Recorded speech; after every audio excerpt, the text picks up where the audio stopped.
नमस्कार मित्रांनो, मी तन्मय गौरीला स्वागत आहे आपल्या एका मिनी ब्लॉगमध्ये. तर मित्रांनो, आज सकाळी लवकर उठलो आणि अंगणात आलो. अंगणात आल्यावर कोंबड्यांना खायचा होता, खायला. मग काय, पिलांची पिल्ली चिवचिव करत होती, त्यांना घातला खायला. त्यानंतर मग ब्रश करायला घेतला. ब्रश करून झाल्यानंतर मला धुवायची होती गाडी. मग काय, मस्तपैकी गाडी धुवायला घेतली, एकदम चकाचक केली. आणि मग काय, पोरांचा कॉल आला, जायचं होतं कुठेतरी फिरायला. गाडी काढली,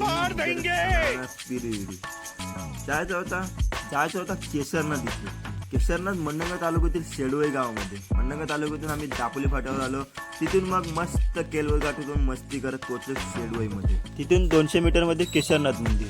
गाडीवरून उतरल्यानंतर आम्ही पहिले मंदिरामध्ये गेलो आणि देवाची सुंदर मूर्ती होती केशरनाथ आणि शेजारी गणपती बाप्पाची. मग आम्ही पाया पडलो, मन एकदम प्रसन्न झाला. आणि मग बाहेर आलो तर बाहेर होती शिवलिंग. तिथेही पाया पडून आलो मंदिराच्या समोर. मंदिरासमोर एक तुळशी वृंदावन होते. त्याच्या खाली एक कोरीव मूर्ती होती. कोणती होती ते माहीत नाही. जर तुम्हाला माहीत असेल तर कमेंटमध्ये नक्की. त्यानंतर आम्ही मंदिराच्या बाजूला नंदीमध्ये उतरलो. मस्तपैकी सिनेमॅटिक व्हिडिओ केली. त्यात पावसाचं वातावरण खतरनाक वाटलं.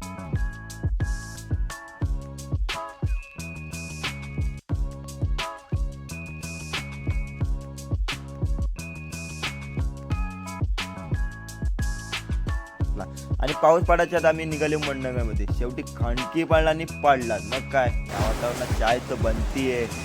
गेलो कॅन्टीनमध्ये आणि चायचा आस्वाद घेतला.